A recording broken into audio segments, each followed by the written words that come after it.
Hello అండి. Welcome back to my channel RJ cute collections. అందరూ ఎలా ఉన్నారు? మేమైతే బాగున్నాం. ఇప్పుడు మేము మంచి రెసిపీతో మీ ముందుకు వస్తున్నామండి. అది పిల్లలు పెద్దలకి అందరికీ ఇష్టమైంది. అదేంటో తెలుసా? పానీపూరి. ముందుగా నైట్ నానబెట్టుకున్న శనగల్ని కుక్కర్లో వేసుకొని కొంచెం సాల్ట్ వేసుకోవాలండి. ఇక్కడ మేమైతే శనగలు తీసుకున్నాము. మీరైతే బఠానీలు కూడా తీసుకోవచ్చు. మాకైతే శనగలు దొరికినాయండి, హైబ్రిడ్ శనగలు. అవి తీసుకొని కుక్కర్లో వేసి స్టవ్ మీద పెట్టి ఒక 2 విజిల్స్ రావాలండి. 2 విజిల్స్ వచ్చే వరకు వస్తే బాగుంటుంది. 2 విజిల్స్ వస్తాయి, కొంచెం మెత్తగా ఉంటాయి. ఇదైతే చాలామందికి ఇష్టమైన పానీపూరి అండి. మనం ఇంట్లో చేసుకుంటే పిల్లలు కూడా ఎంతో హెల్తీగా తింటారు. బయట ఫుడ్ పడదు అనుకునే వాళ్ళు కూడా ఇది ఇంట్లో చేసుకోండి. కొంచెం టేస్టీగా ఓపికగా చేసుకుంటే చాలా టేస్టీగా వస్తుంది. ఓకేనా? ముందుగా అయితే కొంచెం చింతపండుని కడిగి నానబెట్టుకోవాలండి.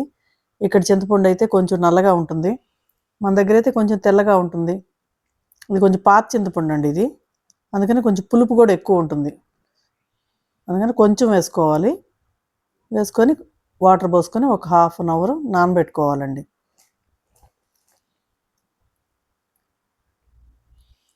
తర్వాత మిక్సీలో జీలకర్ర తీసుకోండి. జీలకర్ర కొంచెం మేమైతే ఎక్కువ వేసి పెట్టుకున్నానండి. వీళ్ళు 2-3 టైమ్స్ చేయించుకుంటున్నారు పానీపూరి, పిల్లలు ఇష్టం అని. అందుకని కొంచెం ఎక్కువ వేసుకుంటున్నాం మేము. సోడాలా కూడా కలుపుకుంటారు వీళ్ళు, అందుకని కొంచెం ఎక్కువ వేసి పెట్టుకున్నాను నేనైతే. కొంచెం బాగా మిక్సీలో మెత్తగా వేసుకోండి. మరీ బరకగా వద్దు, మెత్తగా వద్దు, మీడియంగా వేసుకోండి. ఇలా చూడండి ఎలా ఉందో, అలా వేసి పెట్టుకోండి. కర్రీస్లో కూడా బాగుంటుందండి ఇది. జీలకర్ర పొడి వేసుకోవచ్చు.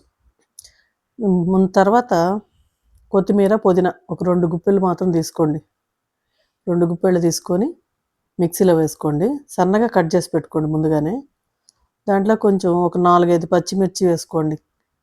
మీ కారానికి తగ్గట్టుగా. ఎక్కువ మరీ స్పైసీ కావాలంటే ఇంకొంచెం వేసుకోవచ్చు, తక్కువ అంటే ఒక 3-4 వేసుకుంటే సరిపోతుంది. తర్వాత సాల్ట్ కొంచెం వేసుకోండి. వాటర్ పోసుకొని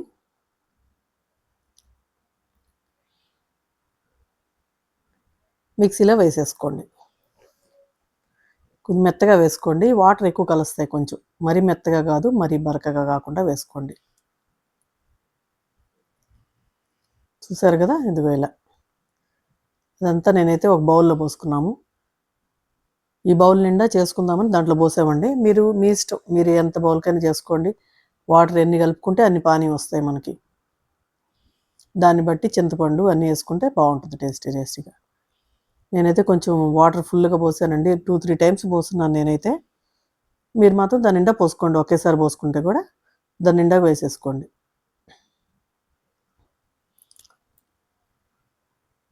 చూసారు కదా. ఇప్పుడైతే మనం నానబెట్టుకున్నాం కదా చింతపండు, ఆ చింతపండుని మెత్తగా పిసుక్కొని, చింతపండు పిప్పి రాకుండా ఆ పిప్పంతా తీసేసి నీట్గా పులుసు తయారు చేసి పెట్టుకోండి. ఆ పులుసుని కొత్తిమీర వాటర్లో కలుపుకోండి. అన్నీ కలపొద్దండి, హాఫ్ కలిపి హాఫ్ పక్కన పెట్టుకోండి. ఎందుకంటే కొంచెం పులుపు ఎక్కువైనా తగ్గినా మళ్ళీ కలుపుకోవచ్చు మనం, అందుకని ముందు జాగ్రత్త. తర్వాత నేనైతే మళ్ళీ వాటర్ కలిపానండి. 2 బాటిల్స్ వాటర్ కలిపాను. చింతపండు పులుపు తగ్గట్టుగా పోసుకోండి, మరి ఎక్కువ పోసేసుకోకుండా తొందరపడి. 2 బాటిల్స్ కలిపాను చూడండి. మాకైతే దాని నిండా వచ్చాయి వాటర్. అలా పోసుకొని కొంచెం ఉప్పు కూడా వేసుకొని, కొంచెం వేసుకోండి ఉప్పు. మళ్ళీ ఎక్కువైనా తక్కువైనా ప్రాబ్లం అవుతుంది కదా, టేస్ట్ చూసి మళ్ళీ వేసుకోవచ్చు. మనం ఇంట్లో చేసుకుంటే చాలా హెల్తీగా ఉంటుందండి. బయట ఫుడ్ పెట్టిన వాళ్ళైతే ఇంట్లోనే చేసుకోండి రెసిపీ చూసి. తర్వాత జీలకర్ర పొడి వేసుకోవాలండి. మనం మిక్సీ వేసి పెట్టుకున్నాం కదా జీలకర్ర పొడి, ఆ జీలకర్ర పొడి నేనైతే 2 స్పూన్స్ వేసుకున్నానండి. అది మీరు ఫ్లేవర్ని బట్టి, మీకు ఎంత ఫ్లేవర్ కావాలో అలాగే మీరు కలుపుకోండి. ఇప్పుడు చింతపండు ఒకసారి టేస్ట్ చూద్దామని చింతపండు కూడా టేస్ట్ చూశాను. చాలేదని మళ్ళీ కొంచెం పోసుకున్నానండి. మిగిలిన చింతపండు కూడా పోసేసాను దీంట్లో వాటర్లో. అలా కొంచెం ఉంచి పెట్టుకుంటే మనం తర్వాత అయినా కలుపుకోవచ్చు అండి ఏదైనా. మళ్ళీ టేస్ట్ చూసుకున్నాను, ఉప్పు చింతపండు అన్నీ సరిపోయినా లేదా కరెక్ట్గా చూసుకొని కొంచెం సాల్ట్ అయితే సరిపోలేదండి, కొంచెం వేసుకున్నాను. సాల్ట్ కూడా ఎక్కువ వేసుకోవద్దండి, తక్కువ వేసుకోండి. ఇప్పుడైతే పానీపూరి రెడీ అయిపోయింది, పక్కన పెట్టేసుకుందాం. మళ్ళీ కర్రీ చేసుకోవడానికి ఒక బౌల్ పెట్టుకున్నానండి. కొద్దిగా నూనె వేసుకోండి, మరి ఎక్కువ వేయద్దు తక్కువ వేయద్దండి నూనె అయితే. అలా వేసుకొని ఆనియన్స్ వేసుకోండి, సన్నగా తరిగి పెట్టుకోండి. ఆనియన్స్ అయితే బాగుంటాయి. కొంచెం పచ్చివాసన పోయే వరకు కొంచెం హాఫ్ ఉడికించండి. హాఫ్ వేగిన తర్వాత చూసారు కదా, ఇలా వేగిన తర్వాత టమాటా వేసుకోండి. ఒక 2 టమాటాస్ వేసానండి నేనైతే. మీ ఇష్టం, అది మీకు ఎంత ఇది అనిపిస్తే అన్నీ వేసుకోండి. టమాటా వేసి కలిపేసుకొని కొంచెం సాల్ట్ వేసుకోండి. టమాటా బాగా ఉడుకుతుందండి. టమాటా ఏ కర్రీలో అయినా సాల్ట్ వేస్తే కొంచెం బాగా ఉడుకుతుంది. అలా ఉడికిన తర్వాత శనగలు ఉన్నాయి కదండి, మనం ఉడకబెట్టుకున్న శనగలు, ఆ శనగలు వేసి దాంట్లో ఒకసారి తిప్పుకోండి. అలా కొంచెం గరిటతోనే అలా చిన్నగా స్మాష్ చేసుకోండి, బాగుంటాయి. కొంచెం అట్లా చూడండి నేను ఎలా చేశాను. అలా హాఫ్ స్మాష్ చేసుకోండి. మరీ ఎక్కువ స్మాష్ చేయొద్దు, కొంచెం అలా అటు ఇటు హాఫ్గా. కొంచెం కారం కలుపుకోండి దాంట్లో. ఒక 5 minutes వేగనివ్వండి. కారం కొంచెం మరీ ఎక్కువ వేసుకోవద్దండి, తక్కువ వేసుకోవద్దు, టేస్ట్ మళ్ళీ కారం అయిపోతుంది. కొంచెం పసుపు కూడా వేసుకోండి,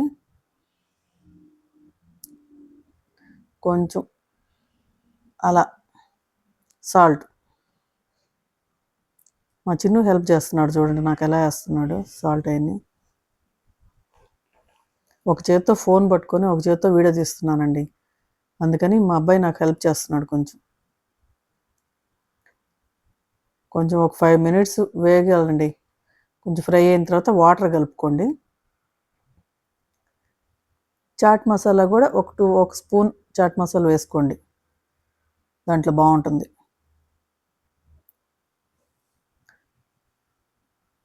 ఒక 5 minutes అట్లా, మరీ థిక్గా కాదు, మరీ పల్చగా కాదండి, అలా చేసుకోవాలి కర్రీ అయితే. చూడండి ఎలా వచ్చిందో నాకు, అలా చేసుకోవాలి. లాస్ట్లో మన కొత్తిమీర ఉంటే కొత్తిమీర వేసుకుంటే బాగుంటుంది. చూసారు కదా, అలా రావాలి కర్రీ. అట్లా మరీ తిక్కగా కాదు, మరీ పల్చగా కాదు. ఇప్పుడు ఒకసారి టేస్ట్ చూసుకొని మన కర్రీ రెడీ అయిపోతుంది. టేస్ట్ చూసుకొని పక్కన పెట్టేస్తే. మర్చిపోయానండి, ఒక నిమ్మకాయ ముక్క కూడా పిండుకోండి. మా అబ్బాయి నిమ్మకాయ ముక్క పెడుతున్నాడు చూడండి. ఆ లెమన్ కూడా అట్లా పిండుకుంటే ఇంకా టేస్టీ వస్తుందండి, బాగా టేస్టీగా వస్తుంది. ఓకేనా, ఇప్పుడైతే కర్రీ రెడీ అయిపోయింది మనకి. ట్రై చేద్దామా, టేస్ట్ ఎట్లుందా. మా చిన్ను నేను చేస్తానని వచ్చాడండి. సరే టేస్ట్ చేసి చెప్పమని చెప్పాం. చూడండి ఎలా అన్నీ అరేంజ్ చేసుకున్నాడు. పానీ పోసుకుంటున్నాడు చూడండి. చూడండి, సూపర్ అని చెప్పాడండి, భలే ఉందన్నాడు. ఇంక అప్పటి నుంచి మేము ఇంట్లోనే చేసుకుంటున్నారండి. వీళ్ళైతే బయట తినట్లేదు, పానీపూరి బాగుంటలేదు టేస్ట్ అని. ఇంకా ఆ రోజు నైట్ అయితే మేము ఎమ్మీగా టేస్టీగా అంతా ఎంజాయ్ చేస్తూ తిన్నామండి. ఓకేనండి, ఈ వీడియో మీకు నచ్చినట్లయితే లైక్ చేయండి, సబ్స్క్రైబ్ చేసుకోండి. మీరు కూడా ఇంట్లో తయారు చేసుకొని టేస్టీ పానీపూరి టేస్ట్ చేయండి. ఓకేనా, మళ్ళీ ఇంకో వీడియోలో కలుసుకుందాం. బాయ్.